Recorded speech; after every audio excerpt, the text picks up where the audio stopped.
Okay guys, let me get the camera focused here. I've been watching some videos out there and I really wanted to do this, I guess maybe like a discussion on Bondo. I guess I'm looking for some input from some painters out there and bodymen that have been in the business for a while. A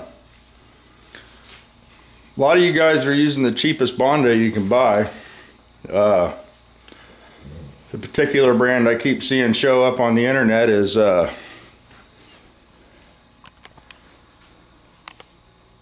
there, Dynalite.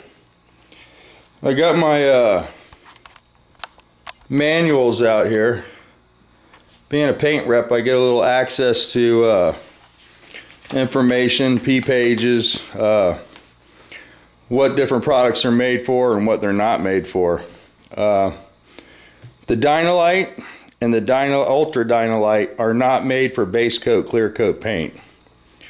If it says stain free on the can, you're okay.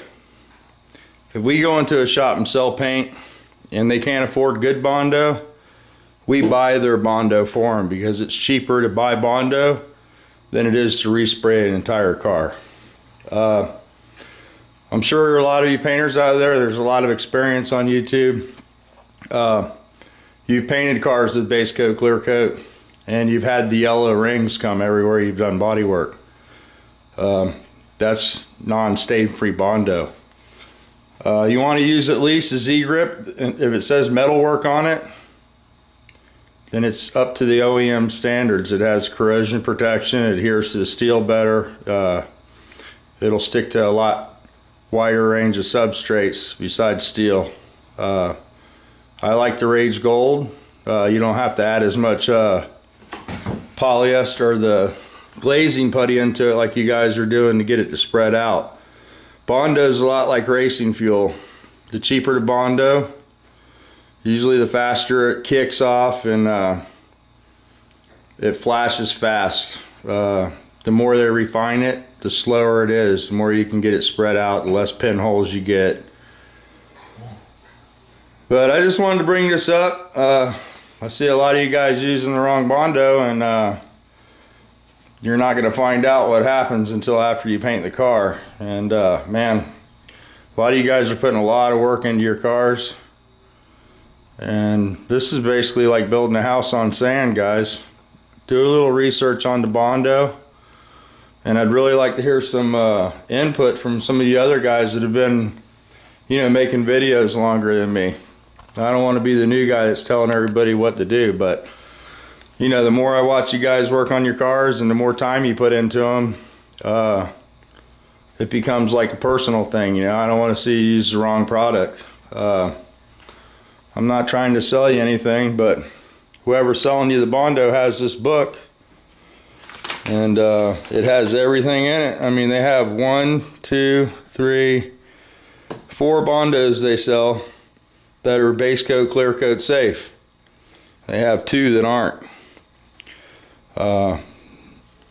You guys ask yourself, why would they sell a Bondo that's not clear coat safe? Well, they still make enamel paints, they still make synthetic enamels, and this is at the lower end of the scale, man. I pay $8 for a gallon of that Dynalite. I won't even sell it.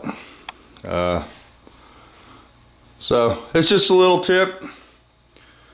Maybe somebody else can give some input on it. I know there's a lot of experience out there, and I'd like to hear some input on this. Guys that have had problems with Bondo ringing out, turning yellow in the past, and maybe some guys that are using the better quality Bondo. I know it's a little more expensive, but you get what you pay for with body and paint materials. Alright, man, here's some pictures of the old Nova when it was running off the Bondo. I don't know how these will show up. Oh, glare. There's one. It's red. There's the wife's go-kart.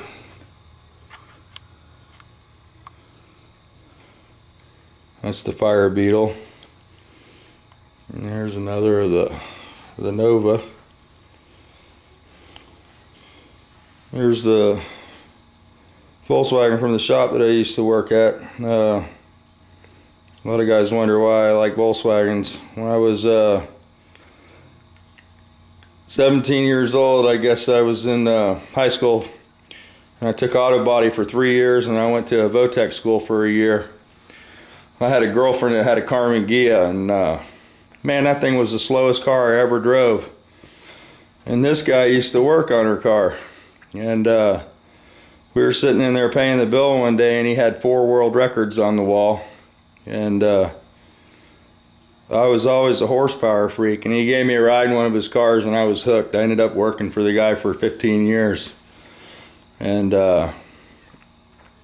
we did a lot of weight to cubic inch racing, M-gas, G-gas. They don't have those classes anymore, but it was really small motors, and car used to run like 11 flat with a 1800cc motor, which is relatively small for today.